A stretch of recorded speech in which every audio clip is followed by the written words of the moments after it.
Hello everyone, my name is Matt and welcome to a very special episode of KSP from the ground up. Now, if you watched last episode, you certainly saw this rocket, the Mercury Redstone 3 rocket, which carried the Freedom 7 capsule and Alan Shepard into space, the first American manned spaceflight. And you may have been wondering or asking yourself or shouting at the computer, why oh why did I not start with the Vostok mission. The Vostok mission, which carried Yuri Gagarin, the first human being, into spaceflight. And there were two reasons for that, and neither of which are the fact that I'm an American and have any kind of preference for the United States NASA space missions. That is in fact not the case. I have great respect for the USSR and all the accomplishments that the Russians had prior to and following all of the different United States missions. The reason that I did not include that one first was because I wanted to save that for today. Many of you may know that April 12, 1961 was the launch date of the Vostok 1 mission, which carried Yuri Gagarin into space. And the other reason is because the difference, the technical difference between the two missions, the Mercury and the Vostok missions, are night and day. Now you'll see that I have the launch vehicle here for the Mercury rocket on a little bit of a mobile launch platform. And the reason for that was that I wanted to be able to bring it right up next to the main launch platform so that we could compare it against the mighty Vostok.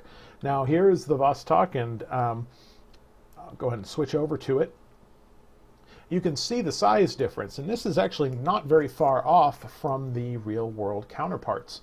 The Vostok was half again as tall as the Mercury mission, or Mercury Freedom 7 launch configuration.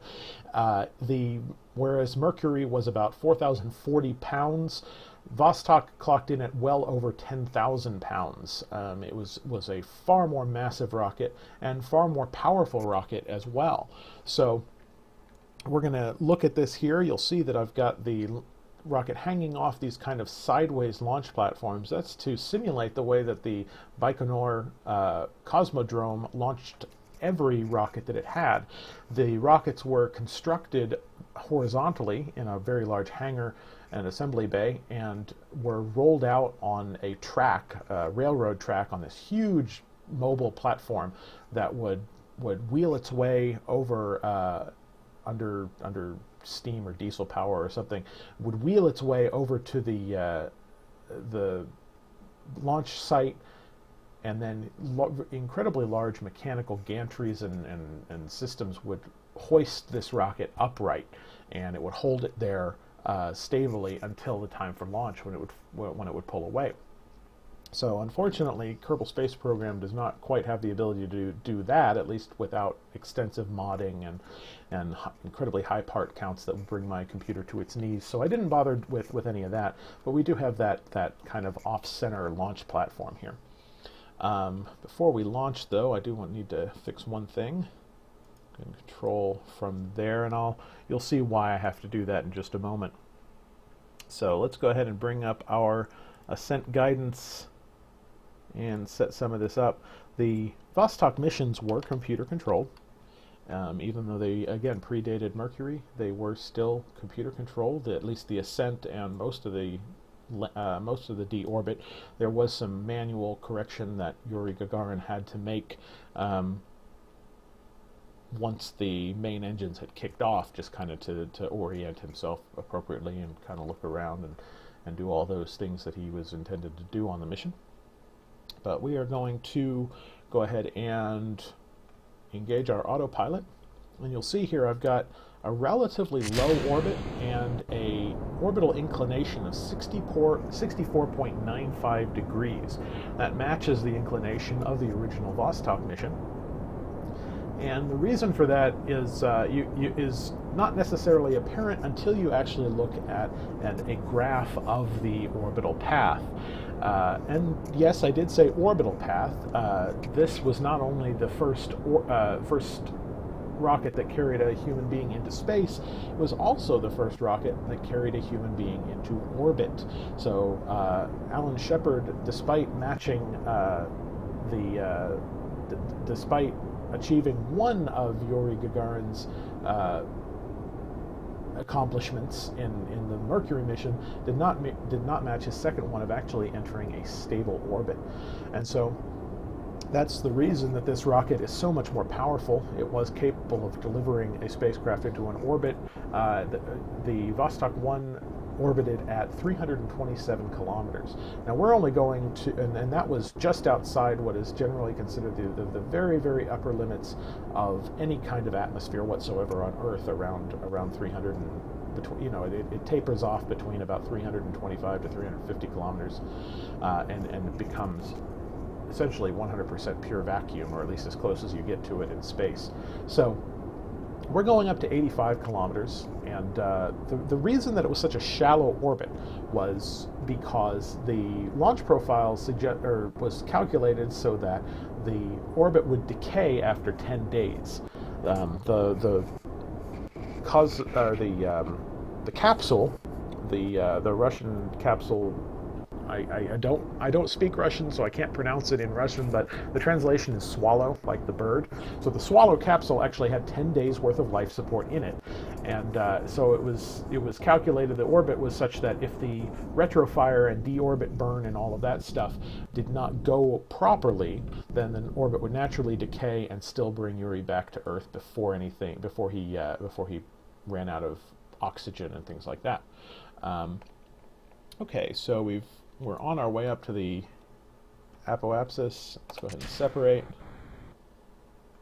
and turn off a couple of things here, and we'll go ahead and remove the fairings so that we can see the swallow capsule. So, interestingly enough, although the launch profile was all well and good, they actually overshot their apoapsis a little bit in their orbital height, and ended up that the orbit would not have decayed on its own for 20 days. And so if anything had gone wrong with that retroburn, the spacecraft would have run out of life support long before it was able to bring Yuri Gagarin home. Luckily, it did not. Nothing did go wrong. He was able to make one successful orbit and then return back to Earth. So we're going to go ahead and get ourselves up to the apoapsis here. Close that out. And we're just circularizing. And I have this relatively small poodle engine on this final stage. It is not quite enough, actually, at least in this first burn, to get us completely circularized, but that's okay because we're just going to do one orbit as well, and it'll be plenty for that.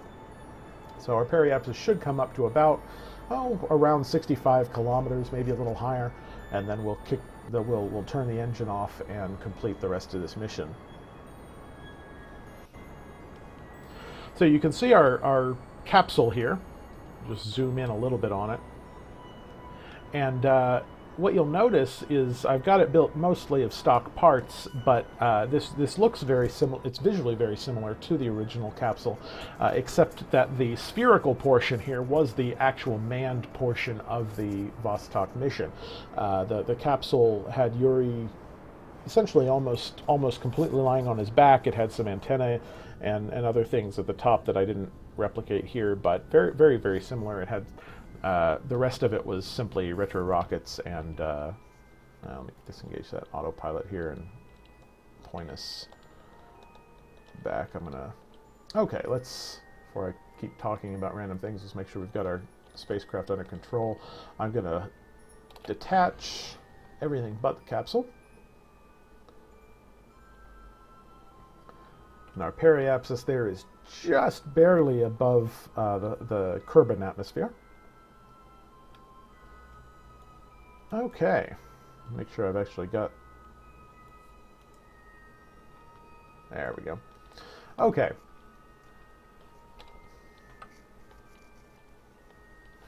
So if I switch over to the map view here, I'll get rid of this maneuver node, and you can see how inclined this orbit actually is. And like I said, this does match the original profile of the mission.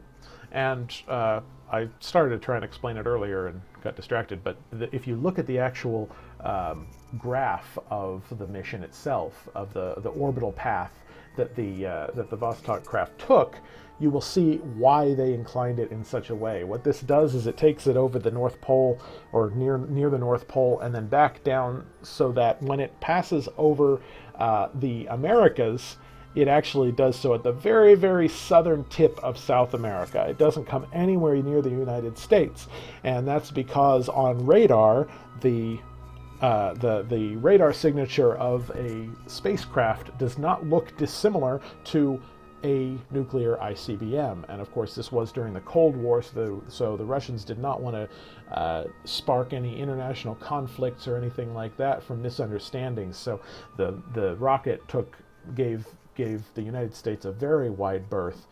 and then was calculated to come back in. The intended landing site was, again, the Baikonur Cosmodrome, but it ended up being several hundred kilometers west of that when it landed, because of a little bit of deviation in the flight plan, but also because the Earth rotated underneath as he was completing his orbit. And you'll see this will happen to us as Kerbin rotates around. So I'm going to go ahead and speed us around here, bring us over to the most southern point of our travel here, and then I'm going to start a retro burn.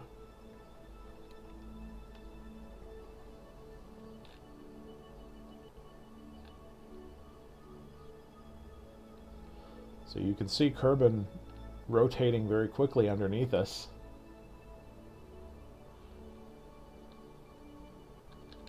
There we are at our periapsis, or very close there. And if I can find retrograde, there it is.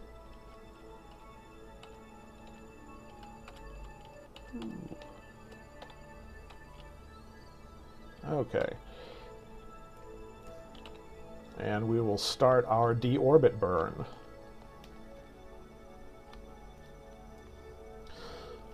So we're going to try and come in very, very shallow, bleed off as much speed as we can. The deadly re-entry mod is still installed, but this capsule is equipped with a heat shield buried in there.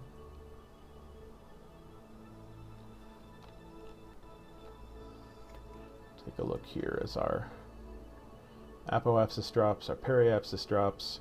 I'm going to try and bring us in kind of over this little peninsula, and I don't know how successful I will be at that, but who knows? Even if we end up in the ocean, not a problem. These capsules float.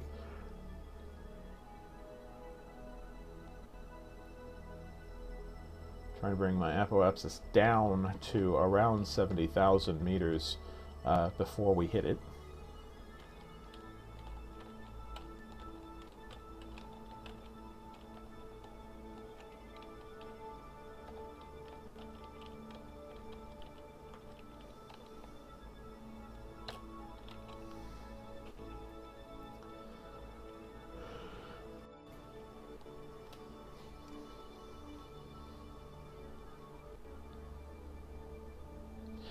Now the re-entry is interesting. The story of some of the scandal, I guess you could say, on the re-entry of this Vostok 1 mission.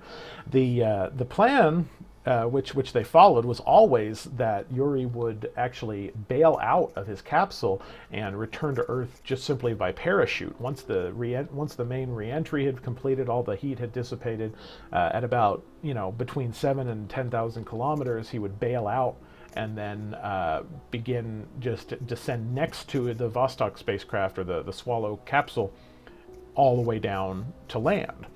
And the problem with that idea, even though it was technically very, very feasible and is actually what they did, the problem was, at the time, the kind of criteria for the world recognizing the first successful human spaceflight and re-entry required that the cosmonaut, astronaut, whoever, stayed in the capsule all the way to the ground and didn't exit the capsule until the entire craft had successfully landed. And so, despite not having done that, the Russian government required Yuri, in press conferences and news reports and everything, to lie and say that he did in fact ride the capsule down.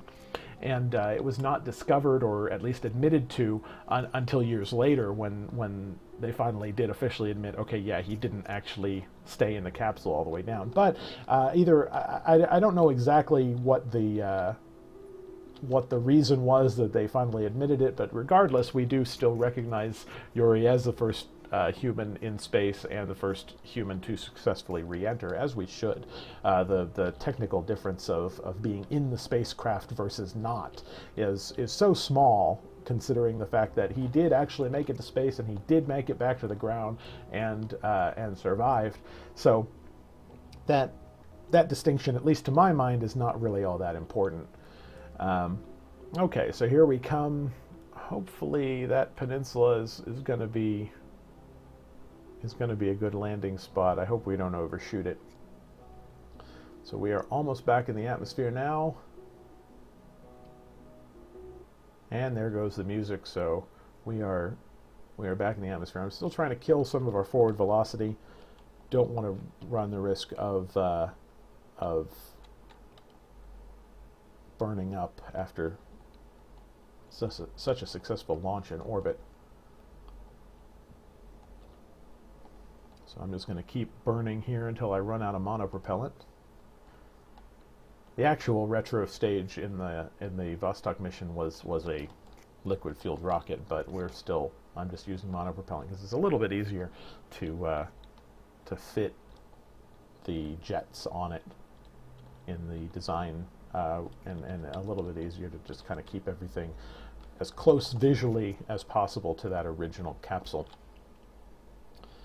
So the monopropellant is almost out. We're coming down out of 60,000 meters.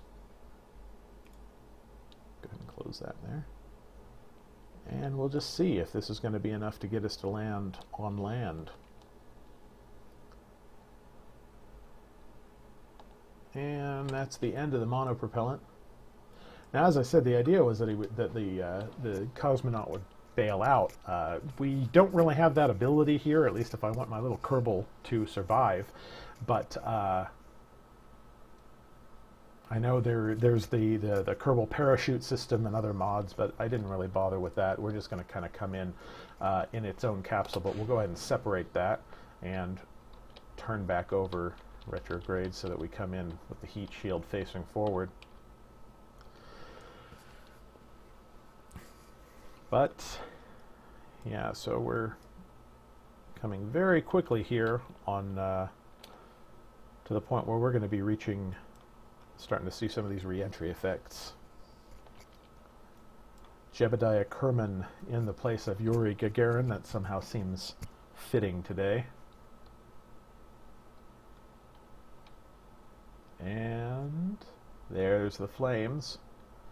Now we started out, we hit 30,000 at under 2,000 meters per second. I'm reasonably confident that will be enough to slow us down without overheating anything or exploding.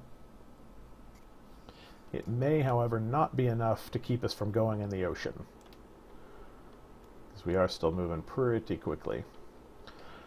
Once we bleed off enough speed, the flames will subside here, and then we'll start to see some of the Mach effects.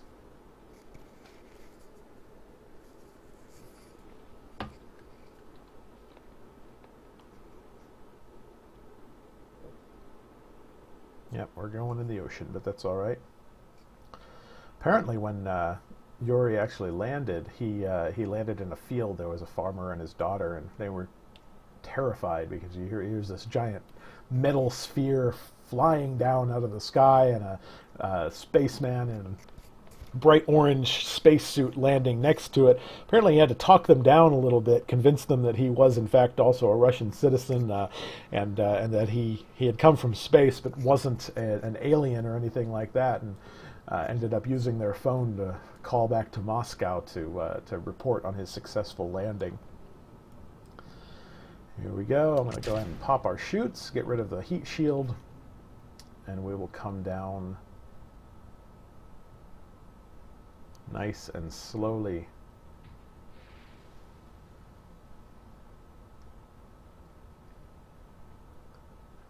So, there we go. as we descend. Just want to thank you very much for tuning in this time. If you liked the episode, give it a thumbs up, or subscribe to the channel if you like. And if anybody is celebrating tonight for Yuri's night, I know there's a lot of parties and things among the among astronomy nuts and everything, and just stay safe, and hopefully we can continue to enjoy all of the fruits of of space travel that were opened up by this historic space flight. So once again, my name is Matt, and thank you for tuning in to Kerbal Space Program. Also, if you have any suggestions, anything that you'd like to see improved on this channel or anything, be sure to leave a comment below the description here. I always love to have feedback from everybody. Just let me know what you'd like to see. If it fits in here, great, and I'll try and add it. If not, I may start doing another series soon, so I could always use some suggestions. So there we are, Jebediah touching down successfully after replicating that famous first space flight by the Russian Space Agency and Yuri Gagarin. We'll see you next time.